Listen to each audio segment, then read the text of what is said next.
జై గురుదత్త శ్రీ గురుదత్త. సాధారణంగా మనం ప్రతిరోజు అనేక మంది వ్యక్తుల్ని చూస్తూ ఉంటాం. అలాగే వాళ్ళ ప్రవర్తనలో అనేక రకాలైన తేడాలను కూడా మనం గమనిస్తూ ఉంటాం. అంతేకాక ఒకే వ్యక్తి విభిన్న పరిస్థితుల్లో విభిన్న రకాలుగా ప్రవర్తిస్తూ ఉంటాడు. అయితే నిశ్చితంగా లేదా క్షుణ్ణంగా పరిశీలిస్తే ఈ వైవిధ్యంలో కూడా ఒక క్రమం ఉందని మనకి ఖచ్చితంగా తెలుస్తుంది. ఇటువంటి పరిశోధనలను ఆధారంగా చేసుకుని ప్రవర్తనల పట్ల కొన్ని ప్రాగుప్తుకలను చేయవచ్చుననే భావం మనకి స్ఫురిస్తుంది. ఇటువంటి ప్రయత్నాలకు ఉద్దేశించిందే ఒక గొప్ప శాస్త్రం ఒకటి ఉంది.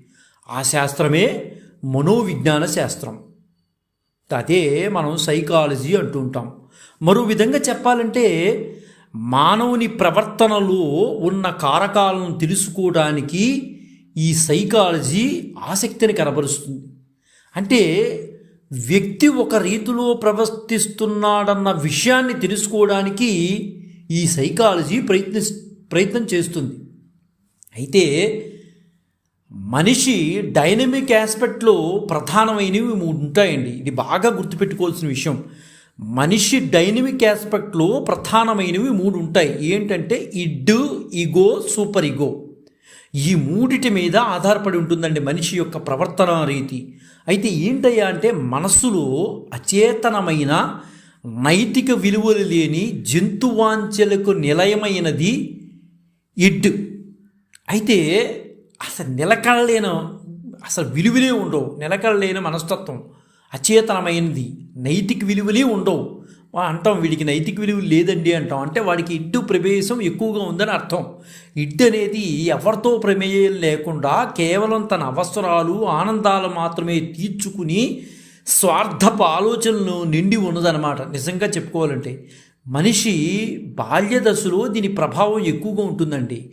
ఇడ్డు ప్రభావం ఎక్కువగా ఉంటుంది. అయితే కొంతమందికి ఆ ఇడ్డు ప్రభావం ఒక మధ్యస్థ దశ వచ్చేప్పటికి వరకు ఉంటుంది. కొంతమందికి వాడి జీవిత చరమాంకం వరకు కూడా ఇడ్డు దశను చూసిన వాళ్ళు ఉన్నాం మనం. అందుకనే మనుషుల్ని మనం పరిశీలన చేస్తుంటే మనకు తెలుస్తుంది ఈ ఇడ్డు అనేది బాల్య దశలో ఉండి యవ్వనంలోకి వచ్చేటప్పుడు పోతుంది. కొంతమందికి మధ్యస్థ దశ వరకు ఉంటుంది. అయితే కొంతమందికి దౌర్భాగ్యం ఏంటంటే జీవిత చరమాంకం వరకు వెంటాడుతూ ఉంటుంది. ఆ ఇడ్డు ఆధిపత్యం చూపిస్తూనే ఉంటుందండి ఎప్పుడు. ఇంకా తర్వాతది ఏంటంటే ఈగో అంటారు. ఇది పెరుగుతున్న కొద్దీ తన చుట్టూ సమాజం ఏర్పరచుకున్న కొన్ని కట్టుబాట్లు, నియమాలు, హద్దులకు అనుగుణంగా అతనిలో ఇడ్డు ప్రభావాన్ని తగ్గించి వాస్తవాలకు అనుగుణంగా ఆలోచింపచేసి తెలివైన నిర్ణయాలను తీసుకునేదే ఈగో అంటారు. ఇది అభివృద్ధి చెందుతూ ఉంటుంది. అంటే ఇడ్డుని ఈగో డామినేట్ చేస్తుంది అనమాట. ఇలా నొక్కిపెట్టి ఉంచి పైకి వస్తుంది ఈగో అనేది. ఈ ఇడ్డు గనక ఈగోని డామినేట్ చేసింది అనుకోండి, వాళ్ళ పరిస్థితులు ఎలా ఉంటాయంటే అస్తవ్యస్తంగా ఉంటాయి. ఎంత గొప్పవాడైనా ఈగోని డామినేట్ చేసిన ఇడ్డు వచ్చిందంటే పైకి వాడి జీవితం అస్తవ్యస్తం అవుతుంది, ఎంత మేధావైన అయినప్పటికీ కూడా. అయితే పుట్టుకతో వచ్చిన బుద్ధి సహజంగా పోదు అనే విధంగా మన బాల్య దశ నుండి మనతో ఉన్న జంతువాంఛనలు కలిగి ఉన్నటువంటి ఇడ్డు మనలోని ఇగోపై చూపించే ఆధిపత్యం మూలాన జరిగే విపత్కర పరిస్థితులే నేటి సమాజంలో జరుగుతున్న అనైతిక అవాంఛనీయమైన సంఘటనలు మరియు విపరీత పోకళ్ళను కూడా అనవచ్చు మనం. అంటే ఇగోని డామినేట్ చేస్తోంది ఇడ్డు అనగానే వాడికి విపరీతమైన పోకళ్ళు వస్తాయండి.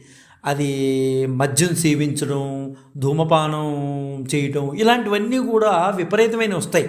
అంటే ఈగో చెప్తుంది నువ్వు సమాజంలో బతుకుతున్నావు, ఇలాంటివి చాలా దూరంగా ఉండాలి, నిన్ను చూస్తున్నారు కాబట్టి నువ్వు చాలా జాగ్రత్తగా ఉండాలి అని చెప్తుంది. ఎప్పుడు ఇడ్డిని గనక ఈగో డామినేట్ చేసినట్లయితే. కానీ ఇలా జంతు ప్రవృత్తి కలిగినటువంటి వాళ్ళు అవాంఛనీయమైన సంఘటనలకు దారి తీసేటటువంటి వ్యక్తులు కొంతమంది ఉంటారు. వాళ్ళు ఏం చేస్తారంటే ఈగోని నొక్కేసి ఇడ్డుని ప్రభావితం చేస్తూ ఉంటారు. దానివల్లే అనైతికవాదులు ఎక్కువైపోతున్నారు. దీనికి కారణం మనిషిలో ఉండే ఈగో వైఫల్యమేనండి. అనైతికవాదులు రావటానికి ప్రధాన కారణం ఈగో వైఫల్యం. మనిషిలో ఉండే యుగో వైఫల్యమే, అంటే ఎడ్డు ఆధిపత్యం ఎక్కువగా ఉంది, వాడు అలాంటి పనులు చేస్తున్నాడంటే మనకు సైకాలజీ ఏం చెప్తూ ఉందంటే వాడికి ఎడ్డు ప్రభావం ఎక్కువగా ఉంది అని చెప్తున్నాడు. ఇంకా మూడోది సూపర్ ఈగో అంటారండి. ఈ ఈగో వైఫల్యం చెందినప్పుడు చివరిసారిగా హెచ్చరిస్తుంది, ఇగో నువ్వు వెళ్తున్నావు, నువ్వు వెళ్ళే ఆ ఎడ్డును నమ్ముకుని నువ్వు ఈగోవి నాశనం అయిపోతున్నావు, నువ్వు ఒక్కసారి నేను చెప్తున్నాను నువ్వు చాలా జాగ్రత్తగా పట్టుకో అని హెచ్చరిస్తుంది. నువ్వు సమాజంలో బతుకుతున్నావు, నువ్వు ఎలా పడితే ఎలా వెళ్ళటానికి వీల్లేదు, వాళ్ళెవరో చూస్తున్నారు అనేది విషయాన్ని గుర్తుపెట్టుకో, నువ్వు ఎలా పడితే అలా వెళ్ళటానికి వీల్లేదు, ఇడ్డు ప్రభావితం నీ మీద ఎక్కువగా ఉంది, ఈగో నువ్వు విను అని సూపర్ ఈగో మనని హెచ్చరిక చేస్తూ ఉంటుందండి. దాన్ని అర్థం చేసుకునేటటువంటి పరిస్థితులు మనకు ఉండాలి. అంత చక్కగా మనకి చెప్తూ ఉంటుంది. అంటే సమాజంలో ఉన్నటువంటి వ్యవహారాలను మంచితనం వైపు వెళ్ళేటానికి చివరిసారిగా హెచ్చరించేది సూపర్ ఈగో అండి. ఇది అసలు సిసలైన పూర్తి నైతికత గల సూత్రంపై ఆధారపడి ఉంటుంది ఈ సూపర్ ఈగో అనేది. ఇది పనిచేసే స్థితి కూడా అంతేనండి, నైతిక విలువల మీద ఆధారపడి పనిచేసేటటువంటి స్థితి. ఒక రకంగా చెప్పాలంటే ఇదే మన మనసును మన కంట్రోల్ చేయడానికి ఇచ్చుకునే ఫైనల్ వార్నింగ్ లాంటిదన్నమాట. ఈ యుగో సూపర్ ఈగోలు పూర్తి వైఫల్యం వల్ల మనిషిలో ఇడ్డు స్థితి ఎక్కువైపోయి మనిషి జంతు ప్రవృత్తి లాంటి మానసిక స్థితికి జారిపోతాడు. అంటే హత్యలు చేయడం, ధూమపానం సేవించడము, మద్యం తాగడము, రోడ్డు మీద పడి దొల్లేయటము, ఇవన్నీ ఎందుకు వస్తాయి అంటే వాడిని చూడంగానే మనకు అర్థం కావాలి వీడిలో ఇడ్డు శాతం ఎక్కువైపోయింది, ఈగోని సూపర్ ఈగోని డామినేట్ చేసేసి ఇడ్డు స్థాయితం ఎక్కువైపోయింది కాబట్టి వాడి స్థితి అలా ఉంది. ఇవన్నీ మనకి సైకాలజీ చెప్తుందండి. దాన్ని పట్టుకుని వాడి చేతపడి చేశాడు, వాడికి బాణామతి చేశాడు, వీడికి షెల్లంగి చేశాడనే మూఢనమ్మకాలు పట్టుకు తిరగటం కన్నా వాడిలోని స్థితిని మనకి సైకాలజీ మనకు చెప్తోంది, ఇలా గ్రహించునాయనా అని. అంటే వాడి స్థితి మారిపోతోంది, అంటే ఇడ్డు ప్రభావం ఎక్కువైపోతోంది, ఈగోని సూపర్ ఈగోని నొక్కేస్తోంది అని అర్థం అన్నమాట. అంటే కాన్సెప్టు మానసిక స్థితిపరమైన సంఘర్షణది. నిజంగా చెప్పుకోవాలంటే మనలోని జంతుపరమైన మానసిక స్థితి ఆధిపత్యంపై రోజు మన మనసుపై చేసే సంఘర్షణ. ఏదైనా అంతిమంగా చెప్పేది ఒక్కటేనండి, జంతు స్థితి నుండి పురోగమనమే మనిషి స్థితి. నిజంగా అది పరిణామం. అది అసలు పాయింట్ ఏంటంటే నేడు మనిషి స్థితి నుండి తిరోగమనమై జంతు స్థితికి చేరుకునే పరిస్థితుల్లోకి మనం వెళ్ళిపోతున్నాం. అంటే అనాగరికత స్థాయి నుంచి నాగరికతలోకి వచ్చినటువంటి వాళ్ళం మళ్ళీ నాగరికత నుంచి అనాగరికత స్థితికి వెళ్ళిపోతున్నాం. దానికి ప్రధాన కారణం ఇడ్డు శరీరంలో పెరిగిపోవటం, ఎవరిని లెక్క చేయకపోవటం, స్వతంత్ర భావాలతో బతికేయటం.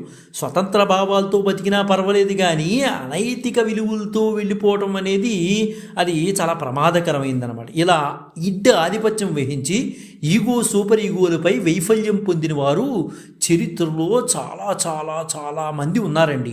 వారు ఎంత ఉన్నత విద్యావంతులైనా, వారు ఎన్ని పురస్కారాలు సన్మానాలు చేయించుకున్నా వారిలోని ఎడ్డుని కంట్రోల్ చేసుకోలేక జీవితాలను పాడు చేసుకున్న వారు చాలామంది ఉన్నారు. అయితే వారు ప్రతిభావంతులై వారి జీవితాల్లో ఇడ్డుకే తల వంచారు. నిజంగా చెప్పాలంటే ఈగో సూపర్ ఈగోను వారు దూరం చేసుకుని ఇడ్డుకే తల ఉంచేసి వాళ్ళ జీవిత చరమాంకం వరకు పాడు చేసుకున్నటువంటి వాళ్ళు ఉన్నారు. వారు మామూలు వాళ్ళు కాదు, చాలా తెలివైన వాళ్ళు. కానీ ఇడ్డు ప్రభావం చేత, శరీరంలో ఉన్నటువంటి ఇడ్డు ప్రభావం చేత ఆ ఇడ్డు ఈగోని సూపర్ ఈగోని నొక్కేయటం వలన వీరు ఆ ఇడ్డుకు ప్రభావితమయ్యి జీవితాలని నాశనం చేసుకున్న మహానుభావులు ఎంతమందో ఉన్నారు. అటువంటి కోవకు చెందిన వారిగా వారి జీవితాంతం అంతా తిరుపతి పరిసర ప్రాంతానికి ముడిపడి జీవిత చరమాంకంలో కూడా తిరుపతిలో దుర్భర జీవితం గడిపినటువంటి గొప్ప సాహిత్య పురుషుడు ఆయన. ఆంధ్రప్రదేశ్ రాష్ట్రానికి రాష్ట్ర గీతమైన మా తెలుగు తల్లి మల్లెపూదండ రచించిన సుందర కవి ఆయన. రవీంద్రుని గీతాంజలిని తెలుగులో కనువిధించిన గొప్ప జ్ఞాన సరస్వతి ఆయన. అలాగే అనేక భావగీతాలు, స్థల పురాణాలు, జానపద గీతాలు, ఖండకావ్యాలు, గ్రంథాలు రాసినటువంటి గొప్ప కవి శిఖామణులుగా వాసికెక్కిన మన నేటి ప్రాతస్మరణీయులు శంకరంబాడి సుందరాచార్యులు వారండి. నేడు శంకరంబాడి సుందరాచార్య గారి యొక్క జయంతి సందర్భంగా ఆ మహానుభావుడికి నివాళులర్పిస్తూ వారి జీవిత విశేషాలను తెలుసుకోవడానికి ప్రయత్నం చేద్దాం. అయితే ప్రతి వ్యక్తిలోనూ ఇడ్డు, ఈగో, సూపర్ ఈగో ఉంటాయండి. అయితే దురదృష్టవశాత్తు కొంతమందికి ఈగో, సూపర్ ఈగో పూర్తి స్థాయిలో కావలసినంత స్థాయిలో లేక అవి పడిపోవడం వలన ఇడ్డు ప్రభావితం ఎక్కువైపోయి చెయ్యకూడనటువంటి పనులు చేసి జనాదరణ పొందలేక దుర్భరమైన జీవితం గడిపిన వాళ్ళు చాలామంది ఉన్నారు. అందులో ఒక మహానుభావుడు సుందర కవిగా పేరు పొందినటువంటి వాడు శంకరంబాడి సుందరాచార్య గారు. ఆధునిక తెలుగు కవుల్లో సుందర కవిగా పేరు పొందినటువంటి శంకరంబాడి సుందరాచార్య గారు కమలమ్మ రాజగోపాలాచారి దంపతులకు ప్రథమ సంతానంగా సరిగ్గా ఇదే రోజు ఆగస్టు 10, 1914 తిరుపతిలో జన్మించారండి. ఈయన జీవితం అంతా కూడా తిరుపతి చుట్టూరు తిరిగిందండి. మధ్య మధ్యలో కొన్ని ఊళ్ళు వెళ్ళొచ్చినా మొదలు చివర అంకము కూడా తిరుపతిలోనే అయింది. తిరుమల తిరుపతి దేవస్థానం వారి ఉన్నత పాఠశాలలో ఎస్ఎస్ఎల్సి పూర్తి చేసుకున్నారు సుందరాచార్య గారు. మదనపల్లి థియోసాఫికల్ కళాశాలలో ఆయన మధ్యస్థ దశ ప్రథమ శ్రేణిలో ఉత్తీర్ణులు అయ్యాడండి.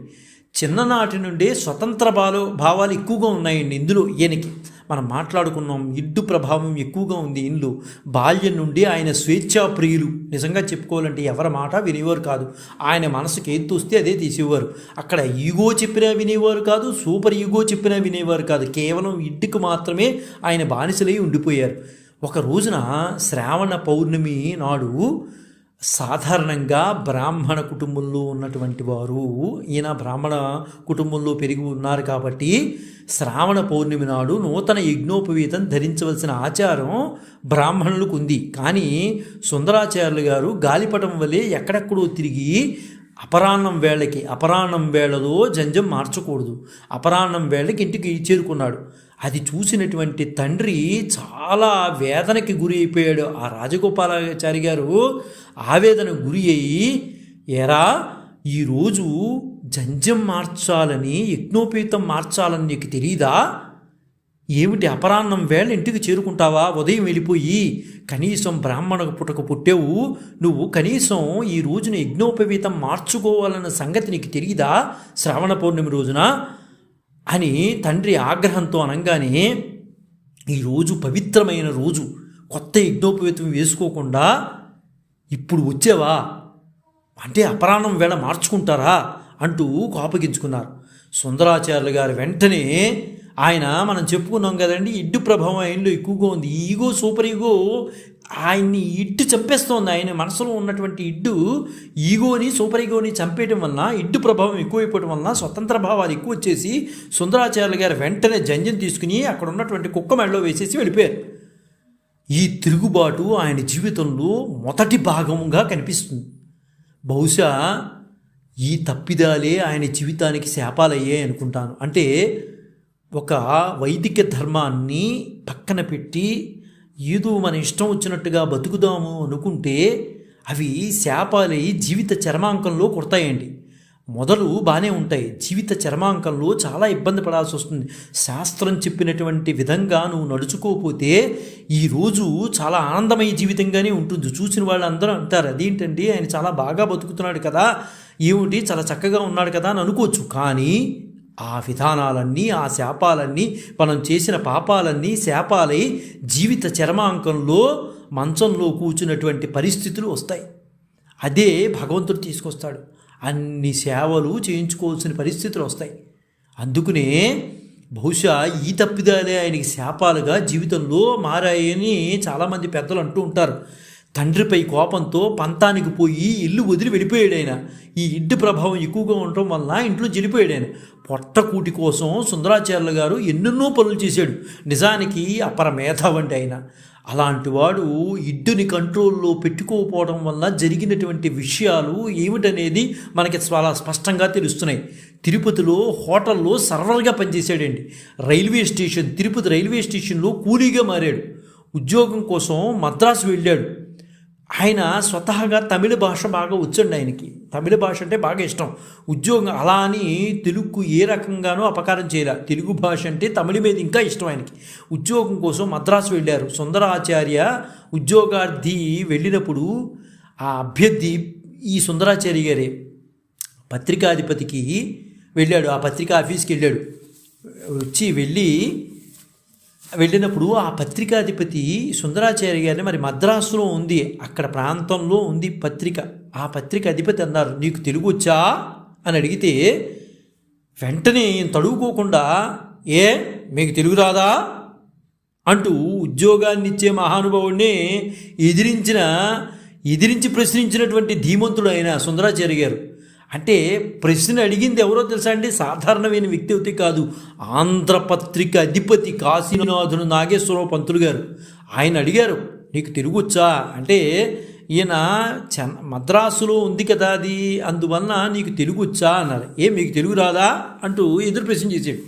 అంటే అప్పటికే ఈయనకి స్వతంత్ర భావాలు ఎక్కువ అండి. మాటకి మాట బదులు పుచ్చుకునేటటువంటి స్వభావం గలవాడు. చివరికి పని కోసం మద్రాసు వెళ్ళి ఆంధ్రపత్రికలో ఉద్యోగం సంపాదించి అక్కడే పనిచేస్తూ ఉండేవాడు. అయితే అనుకోకుండా ఒక ప్రముఖునిపై వ్యాసం రాయాల్సి వచ్చింది. తాను వ్యక్తులపై వ్యాసాలు రాయనని భీష్మించి కూర్చున్నాడు ఆయన. నేను ఎటువంటి పరిస్థితుల్లో ఏ వ్యక్తిని పొగుడుతూ నేను రాయను, మీరు రాయమన్నా నేను రాయను అని చెప్పేసి ఉద్యోగానికి రాజీనామా చేసి వచ్చేసాడు. అంత నిష్కల్మషమైన హృదయంతో ఉండేవాడు, నిష్కర్షగా కూడా మాట్లాడేవాడు. చదువు పూర్తయ్యాక తిరుపతిలోనే ఏదో ఉపసంపాదకుడిగా తిరుపతిలో చేరి ఆయన ఎదుగుతున్న వర్షంలో కళావని శీర్షికతో ఆంధ్రపత్రికలో తాను రాసిన వ్యాసాలు మంచి గుర్తింపు పొందాయండి. తర్వాత 1939లో చిత్తూరు బుడ్ హై స్కూల్లో సెకండ్ గ్రేడ్ ఉపాధ్యాయుడిగా పనిచేశాడు ఈయన. మధ్యలో ఏం చేశాడంటే, ఆయన పరిపూర్ణత ఎక్కడా కూడా సంపాదించలేదండి. 2 ఏళ్ళు సెలవు పెట్టేసి చిత్తూరు నాగయ్య గారి ప్రోత్సాహంతో దీనబంధు చిత్రానికి మాటలు పాటలు కూడా రాశాడు. అంటే దీనబంధు చిత్రానికి, చిత్తూరు నాగయ్య గారు నటించినటువంటి దీనబంధు చిత్రానికి మాటలు పాటలు రాసింది ఈ మహానుభావుడే. తర్వాత జూనియర్ డిప్యూటీ ఇన్స్పెక్టర్ ఆఫ్ స్కూల్స్గా లభించిన పదవిని సైతం విద్యాశాఖ డైరెక్టర్ చేతి సంచిని సుందరాచార్య గారికి ఇచ్చి పట్టుకురా అని అన్నారు. ఈయనకి అసలు డిప్యూటీ ఇన్స్పెక్టర్ ఆఫ్ స్కూల్స్ పదవి వచ్చేదండి. అక్కడ విద్యాశాఖ డైరెక్టర్ గారు ఒక సంచిని సుందరాచార్య గారికి ఇచ్చి పట్టుకురా నువ్వు అని అన్నారు. వెంటనే ఈయన కోపం వచ్చి, నేను బంట్రోత్తుని కాను నీ సంచి పట్టుకోవడానికి అని కోపగించి ఆ ఉద్యోగానికి కూడా రాజీనామా చేసాడు. అంటే ఇక్కడ స్వతంత్ర భావాలు, ప్రవేశం అనేది ఎలా ఉందో అనేది మీకు అందరికీ అర్థమవుతోంది. తన 12వ ఏటనే తెలుగు కవిత్వం రాయడం ప్రారంభించిన సుందరాచార్య గారి గేయ, గీత, బుర్రకథ, నాటక, ఖండకావ్య కథారచనలే కాక వేలాది ఉపన్యాసాలు కూడా ఇచ్చాడండి మహానుభావుడు. నా స్వామి, గీతాంజలి వంటి కావ్య రచనలు, కెరటాలు, సుధాబిందువులు వంటి ఖండకృతులు, గాలిమేడలు, అరాచకం వంటి దుశ్యకృతుల్లో నాటకాలు, బుద్ధగీత, ఏకలవ్యుడు వంటి ప్రబోధ రచనలు, శాంతిదూతలు, రంగిరాస్యం వంటి జానపద రచనలు చేశారైన. ఎన్ని రచనలు చేసినప్పటికీ వీరి ప్రతిభకి తార్కాణంగా నిలిచింది మాత్రం మా తెలుగు తల్లికి మల్లెపూదండ. భారతదేశానికి జనగణమన జాతీయ గీతమైనట్లే మా తెలుగు తల్లికి మల్లెపూదండ మన తెలుగు జాతికి రాష్ట్రీయ గీతమైంది. 1975లో జరిగిన తెలుగు ప్రపంచ మహాసభల్లో ఆంధ్రప్రదేశ్ ప్రభుత్వం దీన్ని రాష్ట్ర గీతంగా గుర్తించి విద్యాలయాల తరగతులు ప్రారంభించే ముందు విధిగా పాడాలని ఆదేశించింది. ఖచ్చితంగా ఏ విద్యా సంస్థ అయినా సరే మా తెలుగు తల్లికి మల్లెపూదండ పాడాల్సిందే అని ఆదేశించింది. అంత గొప్ప మహాకవి శంకరంబాడి సుందరాచార్య గారండి. ఆయన కలం నుంచి ఉద్భవించిందే మా తెలుగు తల్లికి మల్లెపూదండ. పద్య కవిత్వం ఆయనకి ప్రీతిపాత్రమైన కవితా ప్రక్రియ అండి. పద్యాల్లోనూ ముఖ్యంగా ఏంటంటే తేటగీతి ఆయనకి ఎంతో ఇష్టపడ్డ ఛందస్సు అండి. తేటగీతుల్లో ఎన్నో పద్యాలు రాశాడు మహానుభావుడు. ఆయన చాలాసార్లు అనేవారు, నా పేరు కూడా తేటగీతిలోనే ముడింది, అందుకనే నాకు అది బాగా ఇష్టం అనేవాడు ఆయన.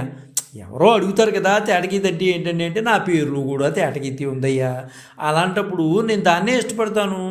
ఆంధ్రప్రదేశ్ రాష్ట్ర గీతమైన మా తెలుగు తల్లికి కూడా తేటగీతిలో రాసిందే ఆయన. ఈ పద్యం ఆయన రచనలు మణిపూస వంటిదండి.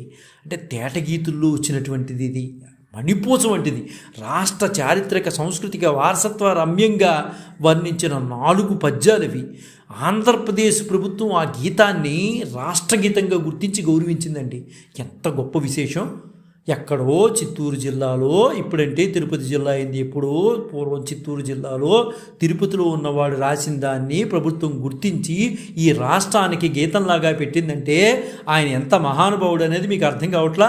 మహాత్మా గాంధీ హత్య జరిగినప్పుడు ఆవేదన చెంది ఆయన బలిదానం అనే కావ్యాన్ని రాసేసాడండి. వెంటనే ఆ పద్యాలను ఆయన పాఠశాలలో పిల్లలకు ఆయనే చదివి వినిపించేవాడట. ఆ పద్యాల్లోని కరుణ రసానికి పిల్లలు అక్కడ ఏడ్చేసేవారటండి. అంత అద్భుతమైన రచన, అంత అద్భుతం. గాంధీ గారు చనిపోయారన్న విషయాన్ని పద్యాలలో రాసి పిల్లలకి చెప్తుంటే ఆ పిల్లలు కళ్ళమని నీళ్ళు వచ్చేవాట.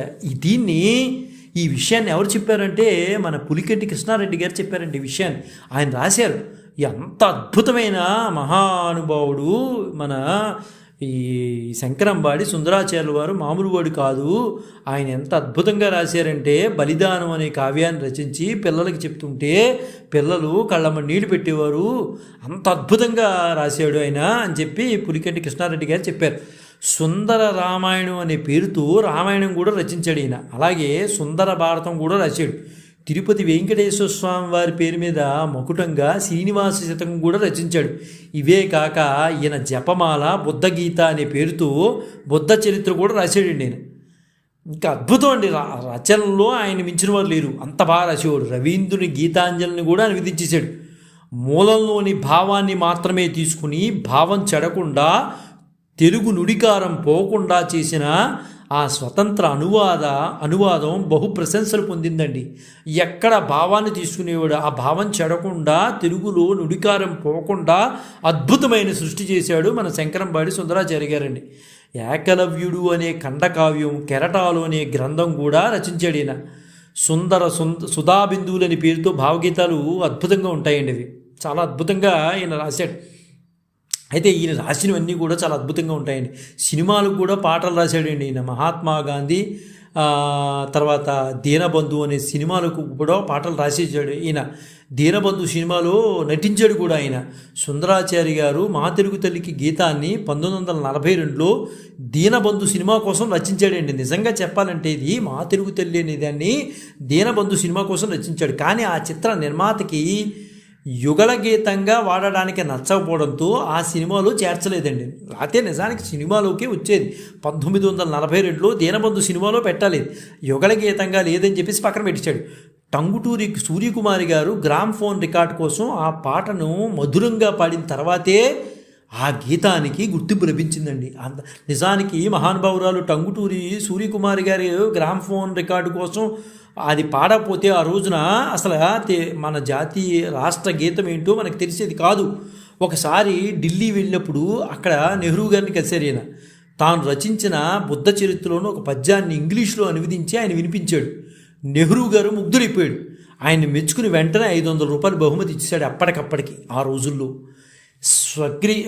తర్వాత ఈయన చాలా రకాలైన కవిత్వాలను చాలా అద్భుతంగా చేసేవారండి.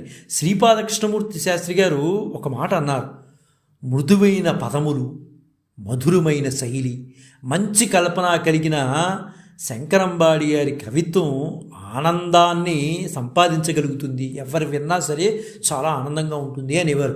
అదేవిధంగా విశ్వనాథ సత్యనారాయణ గారు ఒక మాట అన్నారండి, తెలుగు పలుకులను, కవితాశక్తిని, సౌకుమార్యమును, ఈ 3 గుణాలు మూట కట్టినటువంటి గ్రంథాలు రచించారు ఈయన. ఈ యుగంలో వీరిది ఒక ప్రత్యేక వాంగ్మయంగా ఏర్పాటు కాబొచ్చునేమో అని కూడా చెప్పారు. వీరి శైలి సంస్కృత సమాసాల నుండి, మారుమూల పదముల నుండి విడివడి సరళమైంది. ఎంత అద్భుతంగా చెప్పాడండి విశ్వనాథ సత్యనారాయణ గారు.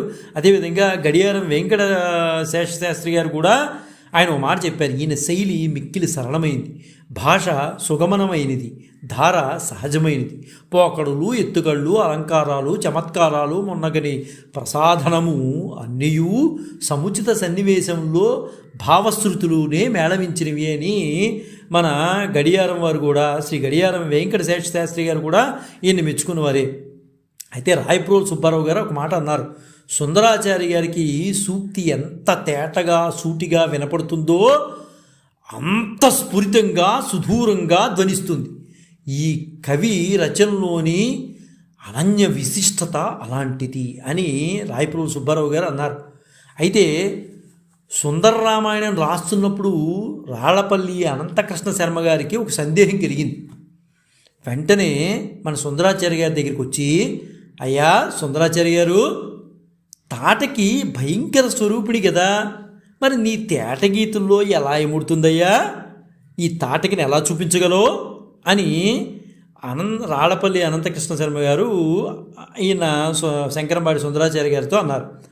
ఆయన దాన్ని సవాలుగా తీసుకుని తన సుందర రామాయణంలో తాటకిని ఎలా ప్రవేశపెట్టాడంటే, ఎంత అద్భుతంగా ప్రవేశపెట్టాడంటే, నల్ల కొండలను నుగ్గుగా నలగగొట్టి చిమ్మ చీకటిలో గల చేవ పెండి కాల సర్పాల విషమెల్ల గలిపి నూరి కాచి పూసిన రూపుగా గానుపించి పచ్చి రక్కసి నడగొండవలెను వదన గర్హం విచ్చి మంటలు గ్రక్కి నాల్కు చాచి కనులెర్రవారచే చూచుకొనుచు నొరము ముందుకు నెట్టి శిరము నెత్తి కాలభైరవివై వల్ల కాటికెల్ల దానే గాపరి అనుచు అనిమించి తలలమాల మెడను వేలాడ ద్రాచులు పడగలెత్తి భూషలయి మేన బుసకొట్టి ఘోషలిడుచు హరులు తరులును గిరులును దరువులొకట వెంటబడి మూగ నుడుగులు పిడుగులగుచు నిడిన చోటెట్ల గోతులు ఒడుచు నుండ నచటికి కరుదించే వికటాట్టహాసముగా అని చెప్పడం ఏంటి? తేట తిరుగున తనము పుణికిపుచ్చుకున్నటువంటి ఈ సుందరాచార్య గారిని చూసేటప్పటికీ అసలు ఎంత అద్భుతంగా తేట తెలుగులో తాటకని అంత అద్భుతంగా వర్ణించి, ఆ వర్ణించిన విధానం, సుందరాచార్య గారు వర్ణించిన విధానం చూసి రాళ్లపల్లి అనంతకృష్ణ శర్మ గారు ఒక్కసారి ముక్కుని వేరేసుకున్నాడు. అంత అద్భుతంగా నీలాగా తాటకిని ఎవరూ వర్ణించలేరయ్యా. తాటకి ప్రవేశం అనేది రామాయణంలో, తాటకి ప్రవేశం అనేది నీకులాగా ఎవరు వర్ణించలేరు అని ముక్కు మీద వేరేసుకున్నాడు. నిజానికి సుందరాచార్యులు గారిని అప్పటి విద్యాశాఖ మంత్రి ఘనంగా సన్మానించారండి. అంతేకాక అప్పటి ముఖ్యమంత్రి జరగం వెంగళరావు గారు మహావేదికపై ఆహ్వానించి ఘనంగా సన్మానించారు. సన్మానాలకి లోటు ఏం లేదండి, ఈయనకి అద్భుతమైన సన్మానాలు వచ్చినాయి. అయితే తెలుగు జాతీయ గీత కర్తగా ప్రకటించడమే కాక ఆంధ్రప్రదేశ్ ప్రభుత్వం ఆయన నెలకి 250 రూపాయలు గౌరవ వేతనం మంజూరు చేసింది. ఇంత అద్భుతమైన సృష్టి చేసిన మీకు మేము ఎంత ఇచ్చినా తక్కువే, మాకు ఉన్నటువంటి వనరుల ప్రకారంగా మీకు నెలకి 250 రూపాయలు గౌరవ వేతనం మంజూరు చేస్తున్నామని చెప్పారు. సుందరాచార్య గారు బెనారస్ నుండి ఢిల్లీకి వెళ్ళారు. ఉపరాష్ట్రపతి సర్వేపల్లి రాధాకృష్ణన్, ప్రధాని జవహర్లాల్ నెహ్రూ, రాష్ట్రపతి బాబు రాజేంద్ర ప్రసాద్ని కలిసి గీతాలను వినిపించారు కూడా. వారు ఆయన్ని ఎంతగానో అభినందించి ప్రశంసలు కురిపించారు.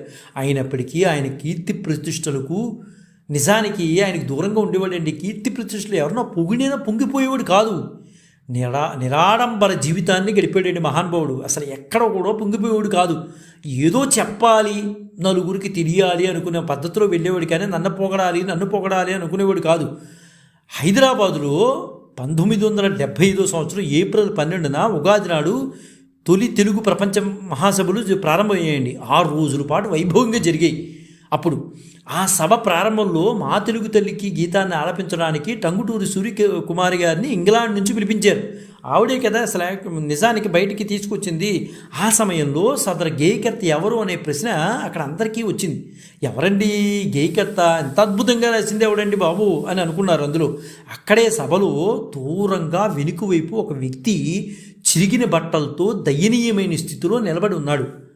ఆయన ఎవరో కాదు, మన శంకరంబాడి సుందరాచార్య గారేనండి. అక్కడున్న కొంతమంది ఆయన గుర్తించారు.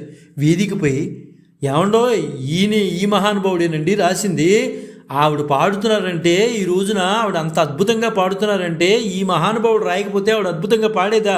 ఈయనేనండి, చిరిగిపోయిన బట్టలతో ఉండేటటువంటి ఆయనేనండి, ఈయన పేరు శంకరంబాడి సుందరాచార్య గారండి అని వేదిక పైన మహాసభలపైన నిర్వాహకులు మండలి వెంకటకృష్ణారావు గారు స్వయంగా సుందరాచార్య గారిని వేదికపై తీసుకెళ్ళి సత్కరించారు. అప్పుడు గౌరవవేతం కూడా ప్రకటించారనుకోండి. ఏది ఏమైనా నేను చెప్తున్నాను కదండి, ఆయన స్థాయిలో ఇడ్డు ప్రభావం ఎక్కువగా ఉండడం వలన మిగతావన్నీ కూడా సూపర్ ఇగో పడిపోయి 1976లో కడప జిల్లా కలెక్టర్ పిఎల్ సంజీవరెడ్డి 1976లో పంచాయతీరాజు రజతోత్సవాలను వైభవంగా జరపదలిచి వారికి లేఖ రాసి ఆహ్వానించమని కడపకు చెందిన ప్రసిద్ధి రచయిత ఒకరు ఉన్నారండి. అది ఆయన పేరు ఏంటంటే జానుమద్ది హనుమత్ శాస్త్రి గారండి. ఆయనకి చెప్పారు. అప్పటికి ఆయన ఆరోగ్యం దెబ్బతిని కడపకు వచ్చారు.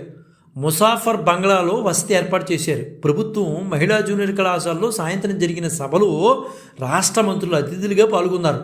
ఆ వేదికపై అతి కష్టం మీద మన సుందరాచార్య గారు మా తెలుగు తల్లికి మల్లెపూదండ అనే గీతాన్ని పాడారండి. అప్పటికే కొద్దిగా ఆరోగ్యం దెబ్బతింది. ఈ సందర్భంగా మంత్రి కలెక్టర్ ఘనంగా సత్కరించారండి. అంత అనారోగ్య పరిస్థితులు ఉండి ఆయన పాడాడు, అంత అద్భుతంగా రాశాడని చెప్పేసి అక్కడ మంత్రి గారు కలెక్టర్ గారు కూడా ఘనంగా సత్కరించారు.